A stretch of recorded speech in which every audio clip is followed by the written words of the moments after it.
I'm E.G. Marshall. Welcome to the world of mystery, to the world of terrifying imagination. The story you are about to hear is called Lost Dog. Yes, a dog story. But please don't expect a charming family tale about man's best friend. In fact, you may even decide that the dog in this story is man's worst enemy. It all depends on whether or not you share the particular terror of our heroine, Miss Julia Smollett. Get it out! Get it out of here, please! Please, George, take him away! Give me a dog, for Pete's sake. There's nothing to hurt you. Get it out! George! Please! Our mystery drama, Lost Dog, was written especially for the Mystery Theater by Henry Slesar and stars Kim Hunter. It is sponsored in part by the Kellogg Company, makers of Kellogg's Special K cereal. I'll return shortly with Act One.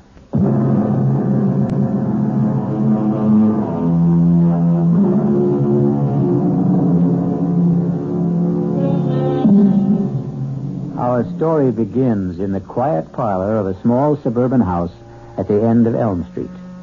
Well, not completely quiet, since young Ronnie Hughes is once again practicing his scales under the gentle, watchful eyes of his piano teacher, Mrs. Julia Smollett.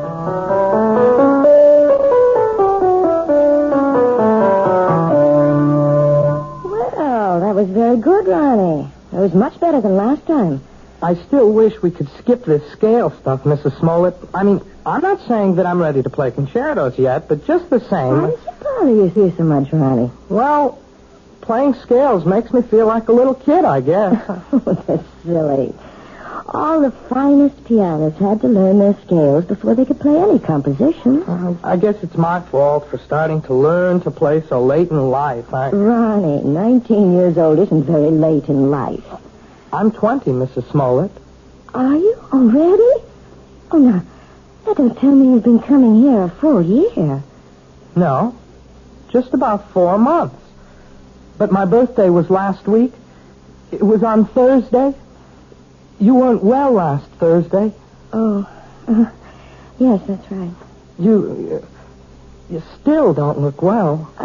Listen, why don't we see how well you know the chromatics? Your cheek, it's swollen. It's still swollen. Does it hurt? No, it doesn't hurt at all. It was silly of me to stumble and fall that way. I know that your husband hit you, Mrs. Smollett. Now, that's a very silly thing to say. You can't tell me it isn't the truth. I remember the first time he did it. At least the first time I knew anything about it. Now, I'm going to have to put a stop to this. Yes. I wish you would. I wish you'd call the police or something the next time it happens. Now, listen to me, young man. You've been listening to a lot of foolish town gossip. Then tell me it isn't true. What I'm telling you is that it isn't any of your business. Yeah, I guess that's right. It's none of my business. I should never open my big mouth. I'll just keep it shut from now on. Ronnie. Yeah? All right, my husband and I had a quarrel. He was drunk, wasn't he? George is in a very difficult occupation. The competition is very keen, and, well, the people he has to deal with aren't always very gentle. I don't know anything about the trucking business, Mrs. Smollett. I just hate the idea of anybody hurting you. That's all. I just can't understand why he'd do such a thing. What did you do to him? Well, if you must know, Ronnie, I won't allow him to have a dog. You what? What? It sounds silly, doesn't it? And you're right, it is. It's silly on my part. But I'm absolutely terrified of dogs. And unfortunately, my husband wants one. He wants one very much. And that's why he hit you? Well, the argument goes back a very long ways, almost since George and I were married 7 years ago. Well, it wasn't much of a problem when we lived in the city. George didn't have his trucking company then. He was just a driver. But when he got the chance to buy into a firm out here, well, we bought this house. And I guess having a house in the country made George think about dogs and things. But I just don't see what's so important about it. Well, some things become important in marriage. Oh, now, just look what all this talk has done to the time. It's after 6:30. My husband's going to be home in half an hour, and I haven't even started dinner. Will he beat you for that, too? Ronnie, if you keep talking this way, well, I just don't think it would be wise to continue giving you lessons. You don't mean that. I'll see you on Thursday, Ronnie. Yeah. Sure. Bye, Mrs. Smollett. Goodbye, Ronnie. And happy birthday, Ronnie.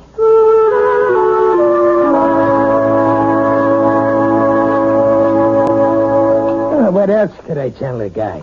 I had 2 semis in a repair shop. If I wanted the job, I had to use his equipment. Well, fine. Only nobody was going to hook me for a $500 premium. Hey, are you listening, Julia? Yes. Yes, I'm listening, George. What's the matter with you tonight? I'm a little tired, I suppose. Tired? You? From what? Lifting the piano cover? Yeah, you make me sick, you know that? You weren't listening to a word I said. You don't care about what happens in my business. You never cared. Well, I never understood much about it. You always talk to me as if I'm one of your associates. I know what's eating on you. Think I don't know? You're sitting there like the last judgment. You're sitting there blaming me for taking that swipe at you last week. No, you're wrong. Look at yourself. You didn't even bother putting makeup on that cheek of yours. Makeup wouldn't cover the swelling. Yeah. You want to remind me how much you suffer. Well, I got a hot flash for you, kid. The one who suffers around this house is me. I could enjoy this house plenty. I could have a great time if you weren't so sick in the head. You're talking about the dog again. Why not? You think I forgot? But surely it can't mean that much to you. I've had dogs ever since I was 6 years old. You never talked about it when we were living in the city. That was different. Who put a dog in that air-conditioned chicken coop? But now we've got a house. A real, honest-to-God house, Julia. A house needs a dog. Oh, George, you know I feel terrible about saying no, but I can't help myself. It's just something in me. It's a phobia, I guess, but dogs terrify me. Even small dogs, tiny, harmless little dogs. I go to pieces when one comes near me. That's all in your mind. Yes, but isn't that enough? No, not for me it isn't. Can't you understand that it's like a sickness, like a disease? Okay, so if it's like a disease, how come you never got cured? How come you never saw a doctor about it? A doctor? Yeah, that's right. You're telling me you're sick? We'll just find out. Well, where are you going? I'm going to get you an appointment, a doctor's appointment. I'm calling Dr. McCann right now. At this hour? I'll call him at home and make an appointment for tomorrow. We're going to settle this thing once and for all.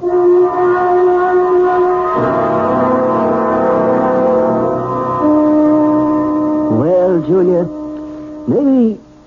maybe I'm the wrong kind of doctor. What do you mean? Well, if you're serious about getting rid of this phobia, that would take a specialist. You mean a psychiatrist? Oh, some kind of head doctor. I'm sure you realize that people who are afraid of certain things, well, they've usually had something happen to them in their childhoods, some traumatic experience or other that gets stuck in their mind like a burr and won't come out. Doctor, you know we couldn't possibly afford going through analysis. George's company isn't doing that well. He'd never stand for paying all that money week after week. Well, maybe you don't need all that couch stuff. Maybe there's something else you might try. Like what? Do you ever hear of hypnotherapy? You mean getting hypnotized by someone? Not just by someone. I mean someone who can put you under and maybe help cure you of this thing. I'm not saying it always works, but it does sometimes. Oh, I don't know. The thought sort of frightens me. Nothing frightening about it. It might be just the way to find out why you're really afraid of dogs.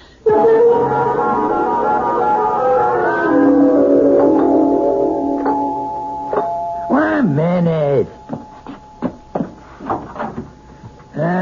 What'd you do? Forget your key? Yes, George, I'm sorry. Where you been so late? It's almost 7:15. I went to a movie after I saw Dr. McCann.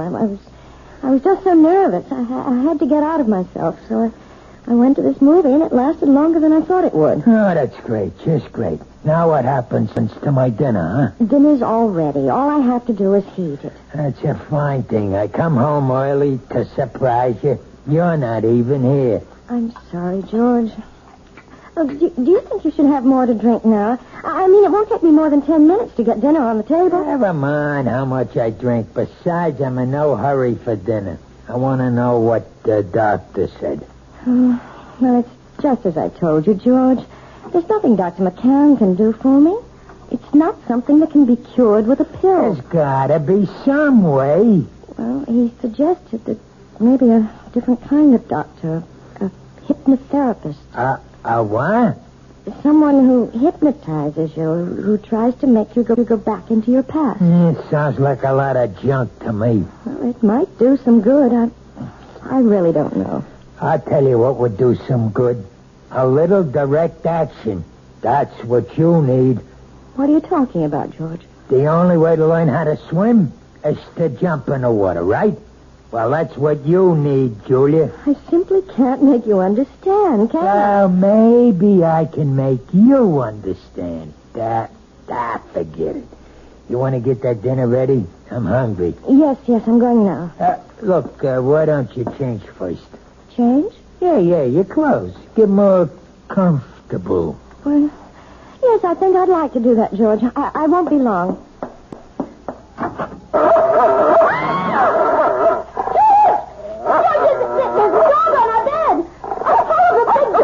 Take it easy. That's my surprise. That's it. Tell Get her. him out of here. Please, George, take him away. It's only a dog, for Pete's sake. He's not going to hurt you. Get it out, George.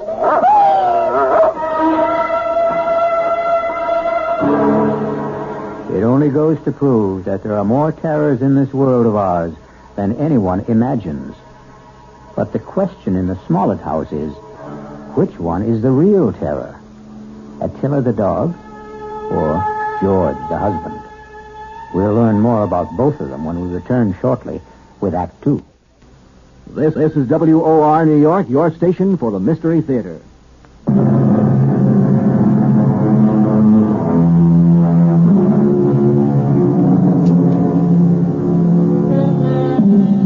Now let's return to the plight of Mrs. Julia Smollett, the woman whose nightmares take the shape of a barking dog. How long do you want me to board the animal, Mr. Smollett? I don't know. Until that wife of mine gets her head on straight, I guess. Beg your pardon? My wife doesn't like dogs. Took one look at Attila and screamed the house down. Well, some women get scared of Dobermans. This dog's only 6 months old, for Pete's sake. Practically a puppy. Can you board my dog until my wife gets through with her treatment? Treatment? I don't think I understand. Just give me a straight answer. Oh, yes, sir. Certainly. We'll take the dog for as long as you like. We'll see how long that is.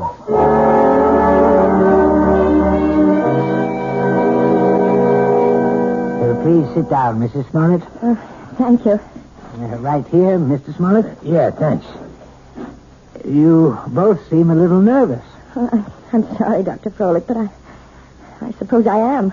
I know. Dr. McCann explained to me. He said that hypnotherapy was an accepted kind of treatment. For some cases, yes. Not all of them. All I want to know is, will it work? Well, frankly, I don't know much about your wife or her problem. I'm not going to say I can help her get over this particular phobia until I do. Please, George, let me tell the doctor about it. I can tell him in one sentence. My wife's afraid of dogs. All dogs. Big ones, little ones. Falls apart when she just looks at one. No, that isn't true. I don't fall apart, as my husband said, unless I'm close to them. Animal phobias are one of the most common types I deal with, Mrs. Smollett, and I might say that I have a great deal of success with them. But how do you do it? I use a technique called hyperamnesia. Amnesia? Actually, it's the opposite of amnesia. After placing the subject in a trance state and making her completely willing to free herself from critical judgments about her past... Wait a minute. I'm not following you. What we do is get the subject to remember long-forgotten, very, very deeply repressed experiences. Sometimes they remember them in great detail, even though they still maintain amnesia at the conscious level. And do you see? I'm not sure I do. Do you mean you can find something in my mind that I don't even know is there? Possibly. It may take some time. We might need several visits to establish a rapport between us.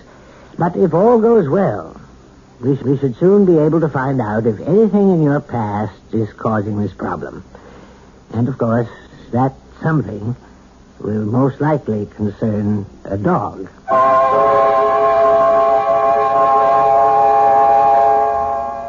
That wasn't one of Hank's longest passes, but it was a bullet right at Joe Flax, deep in enemy territory. George? 3 minutes left in the half. You home already? Whether or not the Raiders will try to go all the way. Well, what happened? How'd it go at Folix? It was all very strange. Well, come on, let's hear it. Did he get you hypnotized or didn't he? Look, I just want to hang my coat up. Look, I'm missing a big game just because I want to hear. You might as well turn it on again, George, because all that Dr. Froelich did was what he called the first stages. What does that mean? I mean, well, he put me under all right. There wasn't any problem about that. Yeah, I figured that. Tell me what he said about the dog. He didn't say anything, George. Oh, what do you mean? Just that. He didn't start talking about my problem. That's going to have to wait until I'm more receptive. What's he trying to do? Keep stringing you along until he bleeds me dry? Those visits cost $50 each, you know that? I know it's expensive, but you're the one who insisted that I go. $50 a week plus kennel charges. A couple of months of that, and I'll be hocking half of my trucks. Look, you tell that guy to get down to business. It's only my second visit, George. Well, we better start seeing some results on number 3, understand? I'm not waiting any longer. There doesn't have to be a number 3. As far as I'm concerned, we can stop right now. What are you talking about? George, I don't want to do this thing. I hate being put under. I hate anybody poking around in my subconscious for something that isn't even important to me. You mean you want to be sick? I think I'll lie down for a while. Don't you walk out on me. I'm sure you'd rather watch a football game. Oh, tell me what to do. I know. You think I'm Mr. Lowbrow. But let me tell you something, kid. You're no fairy princess anymore. Maybe that's what you used to think you were back in the old days. But the only fairy around this house is that piano student of yours. I don't like to talk to you when you're like this. That's what you always say when I'm drinking. Well, I'm not drinking now. And you better listen to what I'm saying. Oh, please, George, don't touch me. Yeah, I knew that was coming next. Don't touch. That's your favorite phrase, night and day. Don't touch, George. You're hurting me. That's the only thing you understand. The only touch that means a thing to you. Let go of me. Stop being such an animal. I'll show you what animals do. No, George, please, don't. I'll show you what kind of an animal I am. I'll show you. Don't, George, please don't. Please.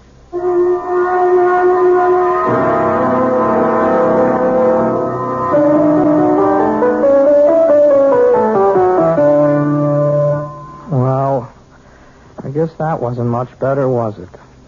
What? You didn't think much of the performance. I mean, it wasn't exactly Horowitz, was it? No, it was perfectly all right, Ronnie, really. But you're not all right, are you? Oh, yes, I'm fine. You look awful. No, I didn't mean that. You never look awful. But you're acting so funny today. I'm sorry. I guess I have something on my mind. Can I take a guess? No. What you can take is the next page of this lesson. Listen, Mrs. Smoke. Look. Can I call you Julia? Oh, really, Ronnie? I know. You're going to give me all that stuff about teacher-student relationship. Only I'm sick of calling you Mrs. Smollett. I hate it. I hate it because it's his name. Ronnie. No. You're the most important thing in my whole life. Please, Ronnie. I don't want you to say things like that. They're not true, and they're just making it impossible for me to teach you. You know how I feel about you. I'm sure you do. You're just too smart not to have seen it. I know that you're 20 years old. Is that why you don't want me to talk about it? Because I'm younger than you are? It's flattering that you feel that way, Ronnie, but I know it's just a little crush you have. Boys go through that sort of thing all the time. Boys. Crush. Look, you're treating me like a kid. If you ask me, that's why you keep me on those damn scale exercises all the time, so you won't have to think that I'm any more of a man than those 10-year-old kids that you teach all the time. No, Ronnie. I know you're a man. Of course I do. Well, and if you think that, treat me like one. Just once. Please. Please. Let me kiss you, Julia. Just once. Ronnie. Please, Julia. What is it? What's the matter? It's nothing. I just bruised my neck a little, and when you touched it... Your neck? Yes, it's nothing. Is that why you're wearing the scarf today? Let me see. No, Ronnie, don't. Oh, my God. It was just an accident. Nothing but an accident. You're all bruised. Your whole neck. Look at it. I can see more bruises. Down the shoulder. What did he do to you? Please don't talk about it. I can't bear to talk about it. You don't have to. Julia, you don't have to. But he's going to talk about it. With me.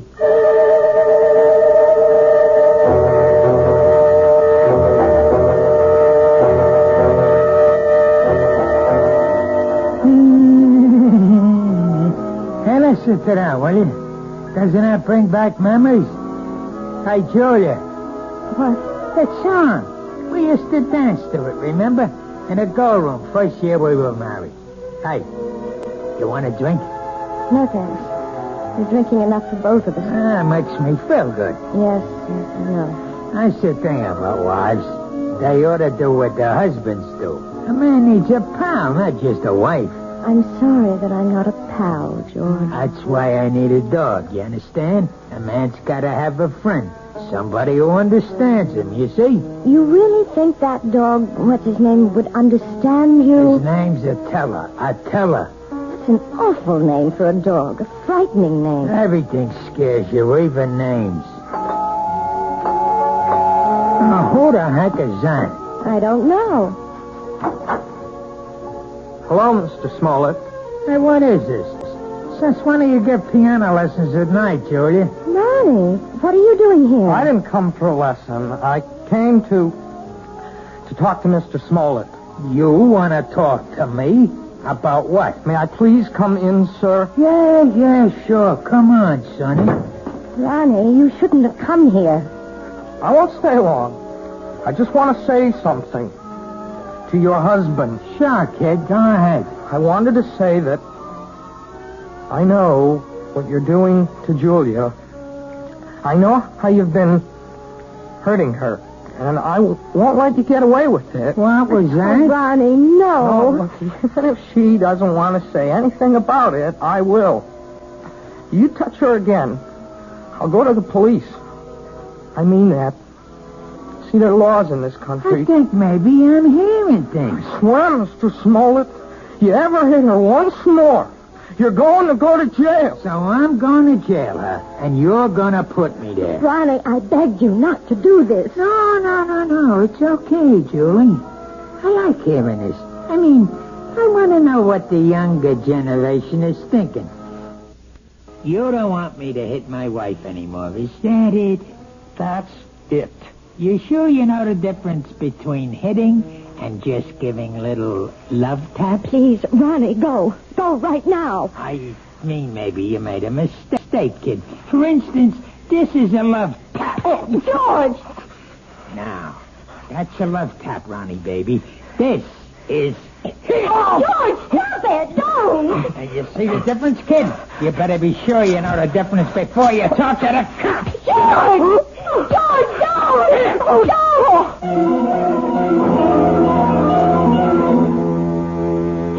Yes, it's sad to realize that all men who love dogs aren't necessarily lovable themselves. But obviously George Smollett is a man who believes that brute force trains people as well as animals. He may be right in some respects, but perhaps he should be aware of the old saying that every dog has his day. I'll be back shortly with Act 3.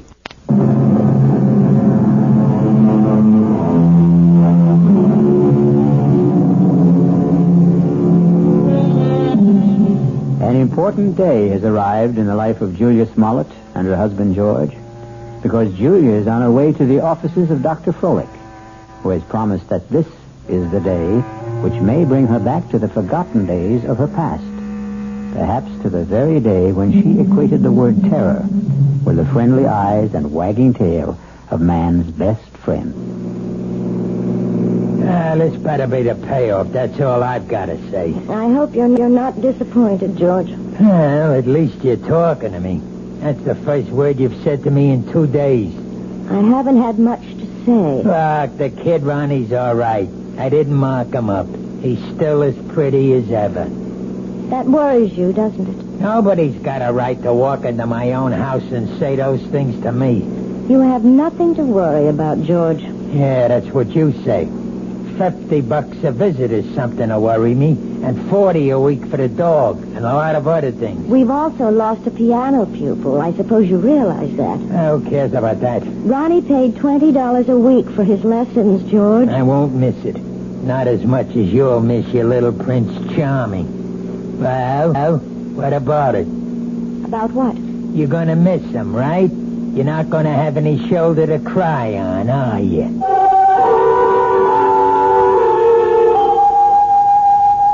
I think I'd better explain exactly what I plan, Mrs. Smollett. We're going to try something called age regression. Age regression? It sounds as if you're going to make me younger. That's almost exactly what we'll try to do. Well, if you can, Doctor, you'll have every woman in America on your doorstep. All I'm going to do is attempt to take your mind back into your own past. I'm going to see if you can relive some of your early years. You mean that I might actually remember things from my early childhood? I'm hoping that you'll recall one particular thing. The thing which you've been concealing from your adult self for a very long time. It's rather frightening, isn't it? No, you mustn't fear knowledge, especially self-knowledge.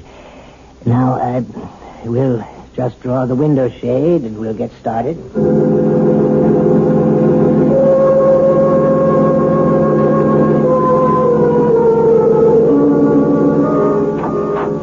Mr. Smollett, would you like to come inside? Me? You mean you're all through so fast? No, we're not through, but your wife is in a deep trance, and I thought you might want to be here when we begin the age regression attempt. Well, sure, if you want me in there. Hey, she looks like she's asleep. But she isn't. Hypnosis only resembles the sleep state, but it's not. Mrs. Smollett is very much awake. Yeah? Mrs. Smollett. Julia, you may open your eyes now. Ah, that's fine.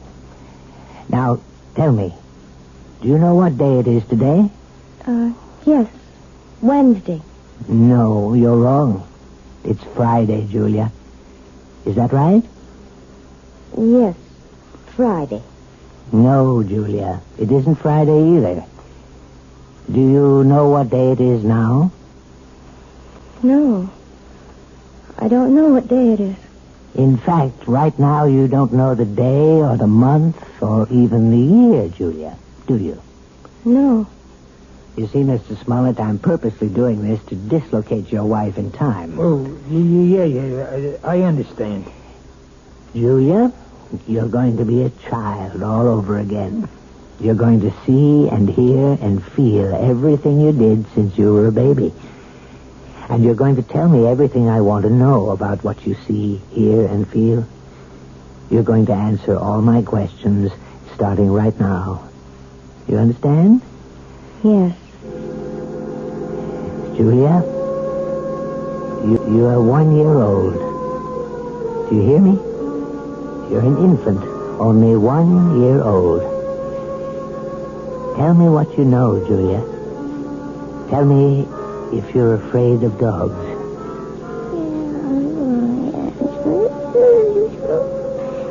Oh, my God. You sound like a happy baby to me, Julia. I don't think you had any fear of animals when you were a little baby.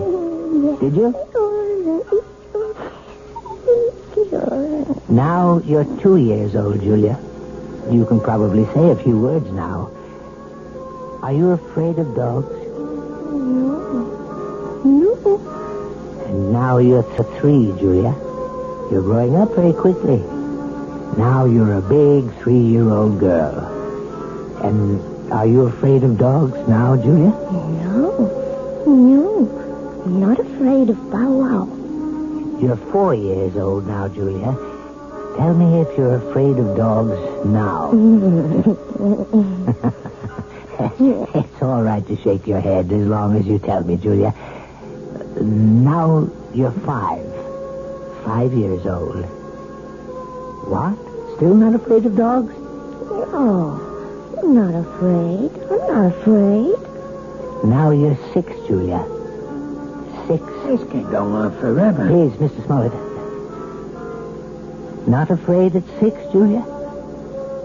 Then let's be 7 years old. You're 7 years old. Still not afraid, are you? Now, what about 8? You're an 8-year-old girl now.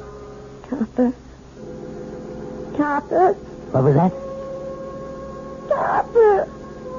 Poor Topper. What's she saying? Julia, who is Topper? Is Topper a dog? Topper's my dog. Where is Topper now, Julia? Topper's dead. They put Topper away. They killed him, and it's all my fault. What's your fault? What did you do, Julia? No. It's his fault. It's Bobby's fault. Who's he, Julia? Is Bobby a friend of yours? I hate him. He teases me all the time.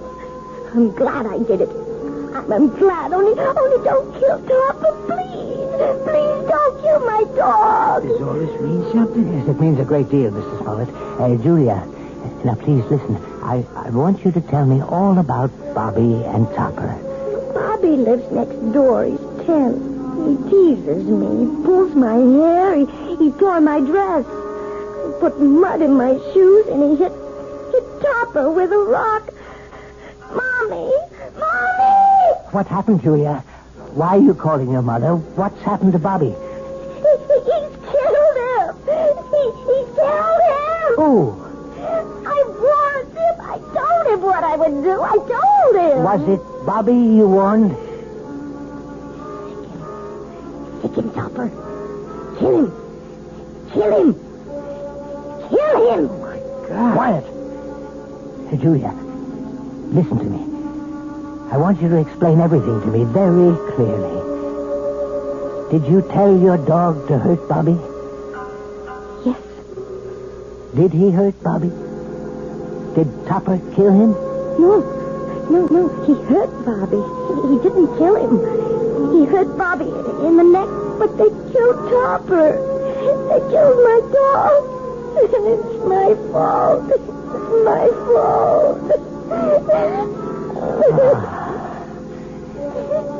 Well, I think we found the lost dog.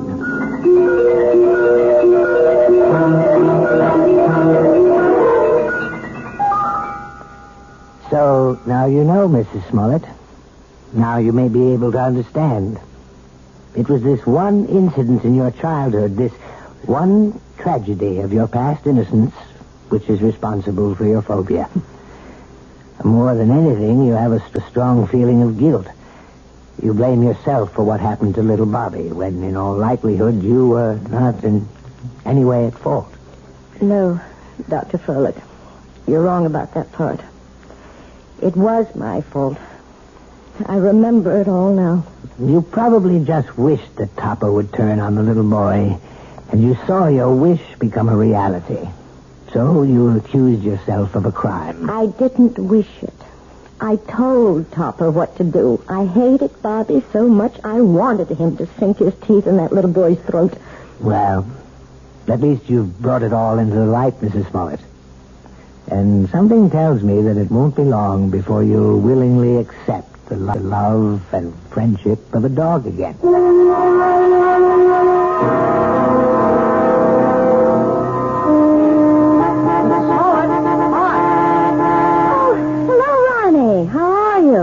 I'm okay, I guess. That looks like a brand new car you're driving. Oh, yeah, it is.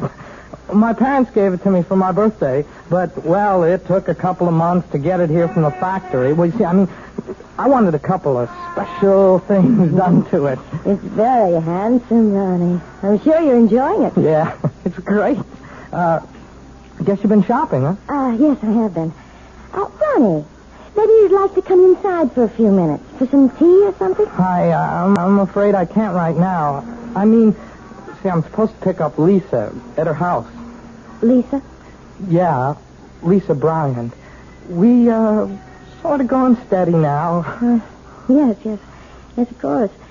Well, it was very nice running into you, Ronnie. Yes, it was. Hey, by the way, you're looking, you seem real fine these days, Mrs. Smollett. Yes, Ronnie. I'm really very fine. Now I've got to go inside. It's time to feed Attila. Who? Goodbye, Ronnie.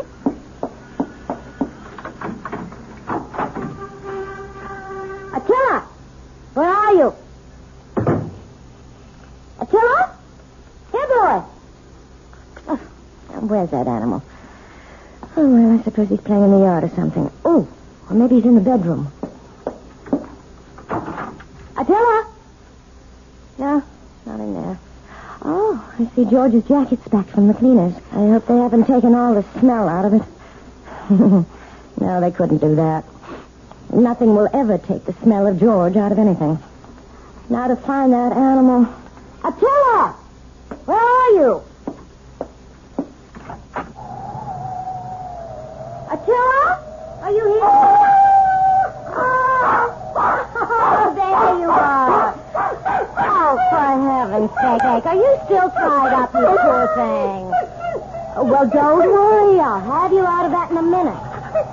We can't have you tied up, can we, boy? We can't play our little game if you're tied up. Yes, that's a good dog. Good boy, Attila. Now, let's play our little game. See the jacket, Attila? See? Smell the jacket, boy. Go on, smell it. That's a good boy. Now, stick him, Attila. That's it. Stick him, Attila. Stick him.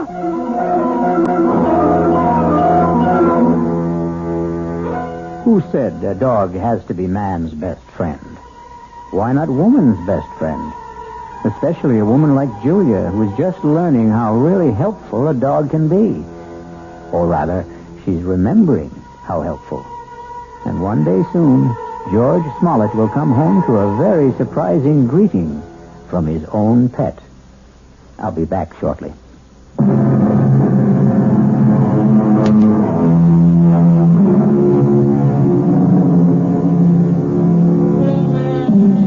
We hope we haven't given you the impression that we don't love dogs. We love them very much, especially since dogs are descended from wolves. And the wolf is not only a fascinating creature, he also does something wonderful for all lovers of mystery stories. He makes this chilling sound. Our cast included Kim Hunter, George Matthews, Robert Dryden, Gil Mack, and Mandy Patinkin. The entire production was under the direction of Himan Brown. Radio Mystery Theater was sponsored in part by Anheuser-Busch Incorporated, brewers of Budweiser. This is E.G. Marshall inviting you to return to our Mystery Theater for another adventure in the macabre. Until next time, pleasant dreams.